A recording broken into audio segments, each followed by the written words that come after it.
ইতিহাসের পাতা ঘাটতে গিয়ে নেইমারের ইতিহাস দেখলে আপনি আঁতকে উঠবেন। ফুটবল ইতিহাসে সেরা কামব্যাকের গল্পটি এই মহানায়কের নামেই লেখা আছে। শেষ 5 মিনিটে দুর্ধর্ষ 3 গোলে অবদান রেখে সে বুঝিয়ে দিয়েছিল ফুটবল তার পায়ের জাদু। সেদিন অবাক হয়েছিল মাঠে থাকা হাজার হাজার দর্শক, কোচ, এমনকি সতীর্থ লিওনেল মেসিও। সবাই অবাক হয়ে তাকিয়েছিলেন ব্রাজিলিয়ান এই সুপারস্টারের দিকে। কি হয়েছিল সেদিন? 5 মিনিটে নেইমার কি করেছিল? কেনই বা এই সময়টাকে বলা হয়ে থাকে ইতিহাসের সেরা কামব্যাক? চলুন বিস্তারিত দেখি। উয়েফা চ্যাম্পিয়ন্স লিগের রাউন্ড 16 কোয়ার্টার ফাইনালের লক্ষ্যে মাঠে নেমেছিল পিএসজি বনাম বার্সেলোনা। নেইমার, মেসি, সুয়ারেজের মতো ভাগা ভাগা তারকা থাকতেও প্রথম লেগে পিএসজি 4-0 ব্যবধানে হারিয়েছিল বার্সাকে। অর্থাৎ দ্বিতীয় লেগে বার্সাকে ম্যাচ জিতে করতে হবে 5টি গোল। সবাই হাল ছেড়ে দিয়েছিল। স্বাভাবিকভাবে এমন ব্যবধানে ম্যাচ জিতা সত্যি অসম্ভব, কিন্তু সেদিন ব্রাজিলের এক নায়ক বলেছিল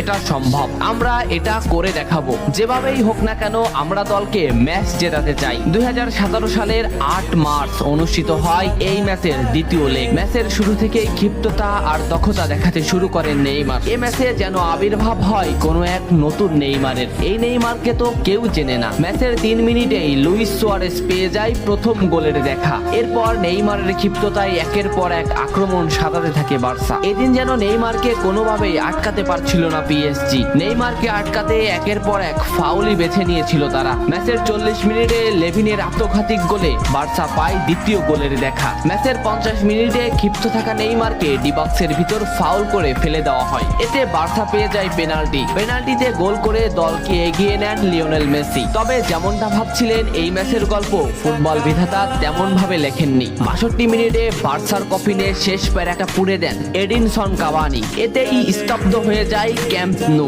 আশা ছেড়ে দেন বার্সা কোচ লুইস এনরিক। শুধু কি তাই, স্তব্ধ হয়ে যান লিওনেল মেসিও। তবে সেদিন একজন দমে যায়নি। নামটা কি কমেন্ট করে জানান। বার্সা গোল হজমের পর লিওনেল মেসি ম্যাচের সম্পূর্ণ দায়িত্ব দেন নেইমারের উপর। আবারও শুরু হলো খেলা। ডি বক্সের বাইরে নেইমারকে ফাউল করে ডি মারিয়া। এই পজিশনে 88 মিনিটে বার্সা একটা ফ্রি কিক পায়। তবে এই ফ্রি কিকের দায়িত্ব নেইমারের কাছে বুঝিয়ে দেন মেসি। শট করেন নেইমার এবং করেন অসাধারণ গোল। এই ফ্রি কিকটা বার্সার ইতিহাসের সেরা ফ্রি কিকের একটি হয়ে রয়েছে। এর 2 মিনিট পর সুয়ারেজকে আঘাত করে পেনাল্টি পায় বার্সা। পেনাল্টি নিতে আসেন নেইমার জুনিয়র। সেদিন বার্সা নেইমারের উপরই আস্থা খুঁজে পেয়েছিল। পেনাল্টিতে অসাধারণ গোল করেন নেইমার। এমন পরিস্থিতিতেও 5 গোল করে ম্যাচ সমতা এনেছে বার্সা। এর কিছু সময়ের পরে চলে আসে সেই মাহিন রক্ষণ। ম্যাচের এই মোমেন্টটা লক্ষ্য করুন। ডি বক্সের কিছুটা সামনে নেইমারের পায়ে বল। নেইমারকে আটকাতে গেল প্রতিপক্ষের একটি খেলোয়াড়, কিন্তু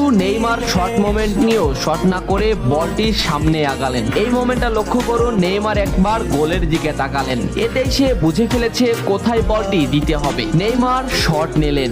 আপনি সাধারণ চোখে এটাকে একটা শট দেখলেও এটা হলো সেই শট যা লিখেছিল ইতিহাসের সেরা কামব্যাকের অধ্যায়। নেইমার এমন ভাবে শটটি নিয়েছিলেন যাতে রবের্তো শুধু পা লাগিয়ে গোল করেছিলেন। শেষ 5 মিনিটে সেরা 3টি গোলে অবদান রেখে সেদিন ইতিহাসের সেরা কামব্যাকের নায়ক হয়েছিলেন ব্রাজিলিয়ান এই সুপারস্টার। সবাই যেখানে স্তব্ধ হয়ে গিয়েছিল, নেইমার সেখান থেকেই শুরু করেছিলেন। নেইমার বুঝিয়ে দিয়েছিলেন নিজের দৌড়ত্ব।